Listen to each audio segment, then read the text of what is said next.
Hey, Jim Van Zant, one of the pastors here at Carlisle United Methodist Church. Thanks for tuning in today. I'm sure you're familiar with the television show American Pickers, and if you're not, very quickly, it's a reality show that follows Mike and Frank, two antique dealers who scavenge and scour America looking for pieces of Americana that they can sell in their stores in Nashville and in Iowa. And they seem to run into two different types of collectors. The first type of collector is the collector who has collected these items of Americana purely for the investment reason.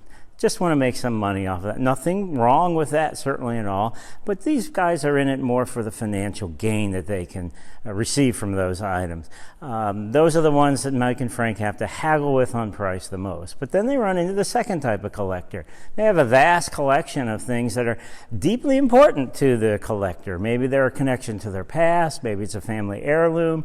Maybe to a time, an event in their personal lives. They are extremely emotionally connected to their items. In fact, even selling them, is, you can visibly see, is somewhat emotionally painful for the collector as they give up their collections.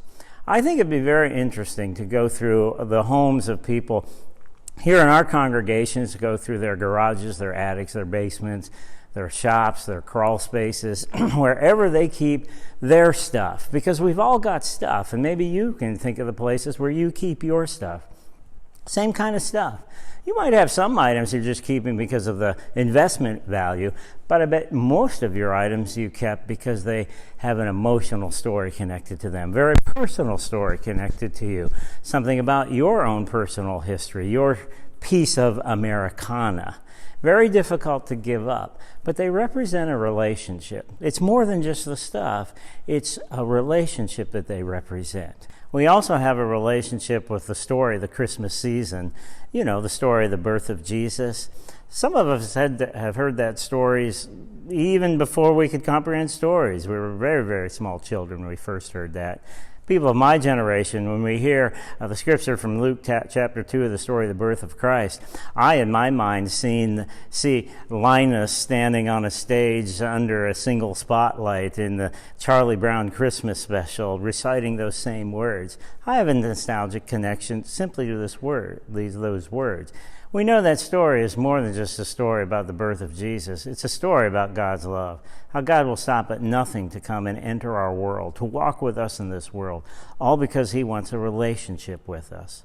I imagine in some of the areas where you store your Christmas decorations, and you know where that would be in your house, I'll bet there's a nativity set there. Most of us have them, and we bring it out for its annual appearance at this time of the year and set it up, and it may be nostalgic in some kind of way in our lives as well. We know it's about a relationship, and I just wonder sometimes if the characters of our nativity sets could talk, what would they say?